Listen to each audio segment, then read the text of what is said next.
Hello everyone, and welcome to an all-new installment of Secrets in Dragon Ball games.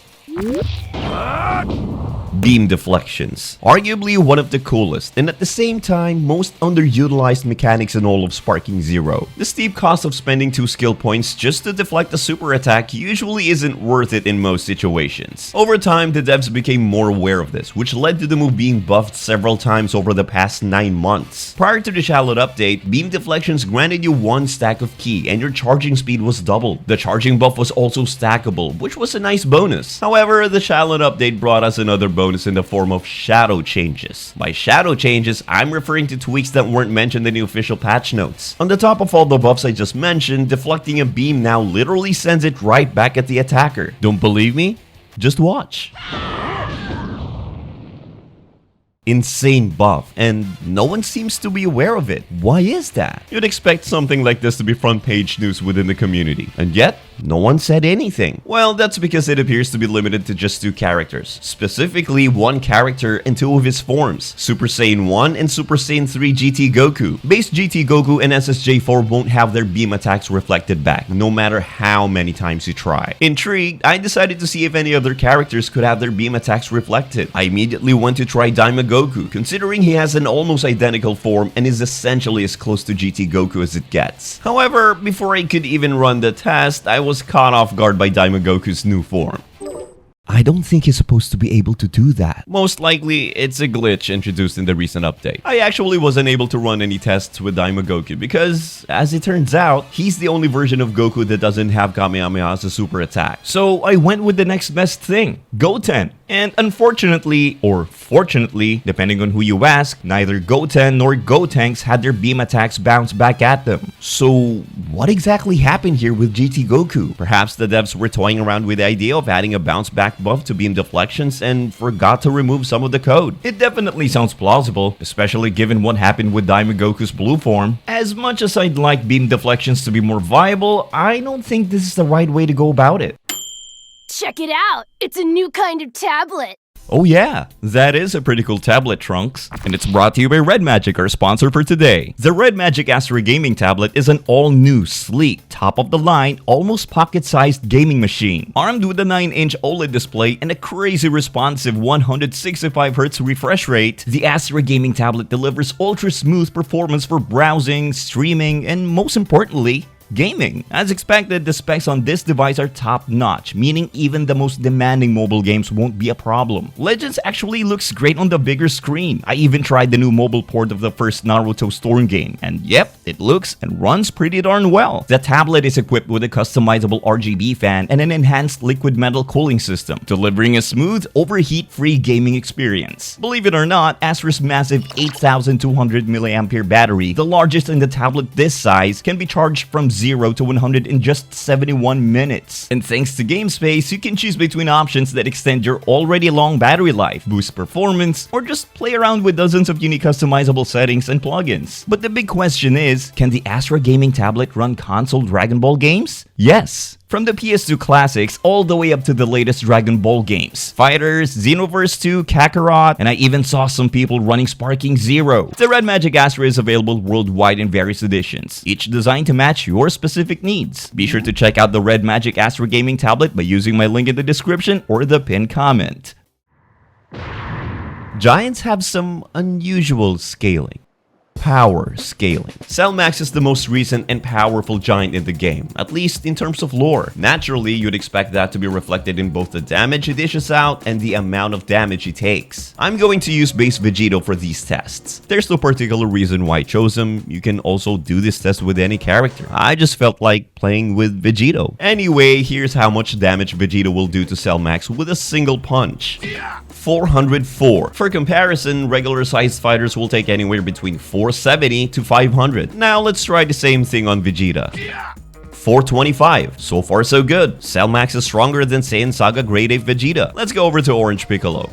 404. That's the same as Cell Max. Piccolo might not be as strong as Cell Max, but I suppose it's not a huge deal that it takes the same amount of damage. Dr. Willow takes around 416, and Slug's giant form takes about 412. Everything seems perfectly fine so far, except maybe Piccolo having the same numbers as Cell Max, but we can overlook that. And now it's time for everything to fall apart. Hirudegarn, the strongest, or second strongest DBZ movie villain depending on who you ask, takes 425 damage. That's the same as Grade 8 Vegeta. And first form Janemba, who should be weaker than Hirudegarn, not only takes less damage than him, but he also takes less damage than Cell Max. And that's not all. There's also Anilaza, a character stronger than basically every giant except Orange Piccolo and Cell Max. But despite being weaker than those two, he actually takes less damage than both of them. But don't think it stops there, because we still have one more giant left. So where would you place Grade 8 Baby on the damage scale? Somewhere in the middle? Near the top? Or all the way at the bottom? How about the very tippity top? And just like Super Janemba and Hirudegarn, depending on who you ask, Baby's position is either totally justified or complete nonsense. It's definitely odd, not just with the Baby, but with the damage scaling for giants as a whole. Even in BT3, the scaling was a bit off. Not as all over the place as in SC, but definitely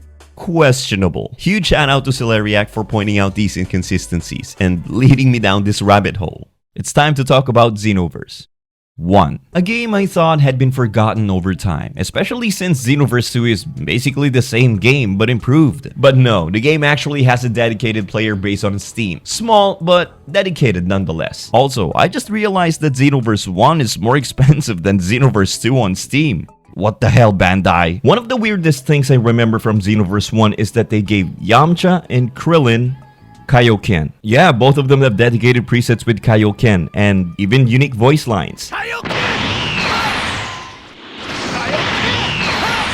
I don't think it was ever mentioned in Xenoverse's story, but the obvious implication is that they gained it through training with King Kai. Then again, neither Tien nor Chaozu can use it, so yeah. From what I've gathered, Xenoverse 1 might be the only mainline Dragon Ball game where the Z fighters actually mastered Kaioken. Even Xenoverse 2, the direct sequel, didn't have it. But Xenoverse 2 did something really similar. Do you remember that funny line from Nappa in Tenkaichi 3? Hey, think if I went Super Saiyan, my goatee would grow? Well, just like Yamcha and Krillin, Nappa also has a unique preset, with the Super Saiyan transformation available. Here's how it looks. Sorry BT3 Nappa, not only do you not grow goatee, but you also lose the toupee. Damn. At least, the Super Dragon Ball Heroes game did you justice. Speaking of games with Super in their title, Super Dragon Ball Z for the PS2. This game is honestly really pretty. The manga-inspired art style is definitely something else. As pretty and fun as the game is, it suffers from a relatively small character roster, at least by Dragon Ball standards. On top of the small roster, the game only has 6 ultimates, which are not only tedious to unlock, but even more tedious to perform. First off, you have to be on the last round, and your opponent's health needs to be below 10%. After satisfying those 2 criteria, you also have to perform a relatively tricky input that many casual to mid-level players won't be able to pull off consistently in training mode, let alone in the heat of the battle. Still, despite those annoying prerequisites, the ultimates do have a very niche use. Damage scaling in this game kicks in around 4 hits, gets pretty tight by 10, and beyond that, your attacks basically do next to no damage. To work around this, players can use their ultimates to finish off enemies who otherwise wouldn't be killable due to the high damage scaling that happens during long combos, like in this clip. Still, since there are only 6 ultimates, not every character gets to enjoy this luxury, which is a bit of a bummer, but I digress. The ultimate I wanted to show you is Majin Vegeta's. His final explosion looks great, nothing out of the ordinary. The interesting part happens right after Vegeta performs the explosion. You know how Vegeta turns to stone? Or Ash after performing the move in the anime? Well, that scene pretty much never gets adapted in games, and Super DBZ is no different. It perfectly recreates the moment, but instead of turning to stone, Vegeta does something else. When Vegeta hits the ground, he briefly falls into a pose that lasts less than a second, and I can't help but feel that the pose is a reference to a certain other explosive moment. If you get knocked down in Super Dragon Ball Z, you lose the game. Perfect.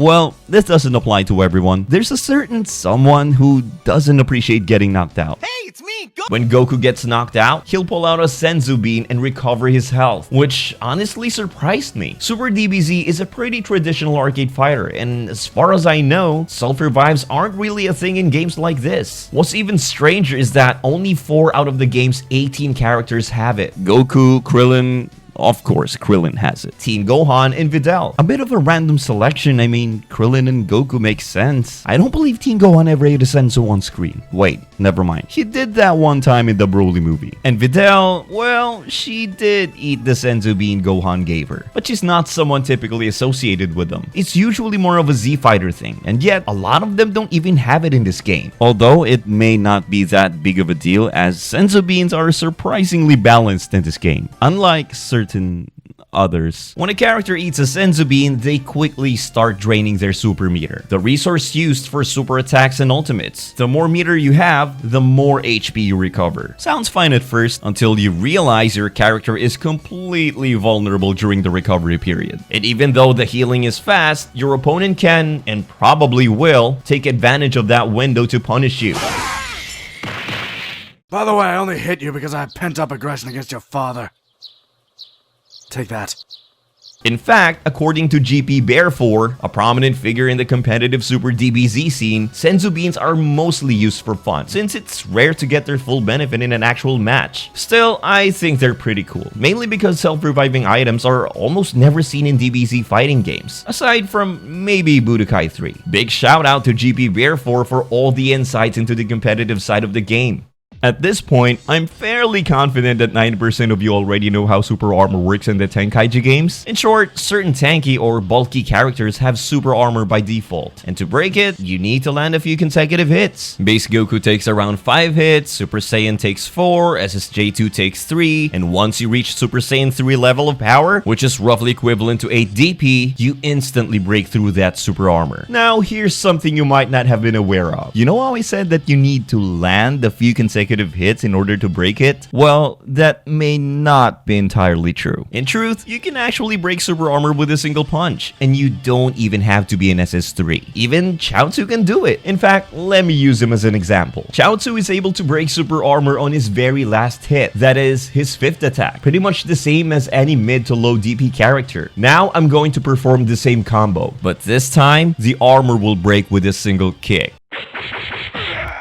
Apparently, the game disregards whether prior attacks in a combo chain connect when it comes to super armor. The only thing that matters is that the move that breaks super armor connects, and in Chaozu's case, that's the 5th hit. It's basically the same for everyone. Though not all characters break it on the 5th hit of a combo chain, most of the cast will break it on the 3rd or 4th. I always wondered whether this was intentional or not, but it turns out I don't have to wonder anymore. This oversight, or should I say feature, is back and works exactly the same in Sparking Zero. By default, Goku will break Broly's armor on the 4th hit, but if that 4th hit is the first one that actually lands on Broly, you'll just break it instantly, same as in BT3. This can actually prove to be useful in some niche situations. For example, the other day I was playing against a friend who was using Super Broly. I was using either Yamcha or Krillin, can't remember exactly. Basically, he was trying to go into sparking, and he was convinced he would be able to get it because from his point of view, I was just throwing random punches like 5 feet away from him, and even if 1 or 2 of them managed to land, he knew that he wouldn't get staggered because both Yamcha and Krillin need at least 4 punches to break the armor. Long story short, he didn't go into sparking, and I broke his armor with a single hit.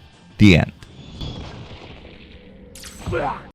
In Tenkaichi 3, you can pick the same character twice on the same team. The only exceptions are clone characters like Cybermen, Frieza Force Soldiers, and Metacoolers, who can be selected up to 5 times, the maximum allowed in the game. Despite that, there seems to be one more group of characters that can bypass this restriction. I am neither Goku nor Vegeta! I am the one who will destroy you! Fusions. While the game won't let you select the same fused character twice, it does let you pick both of the characters that make up that fusion. Thanks to that, we should be able to select Goku and Vegeta and create a duplicate fusion. Let's give it a shot. No choice then. Alright! Yup, we have 2 Vegetos. And if we try to switch to our original Vegeto,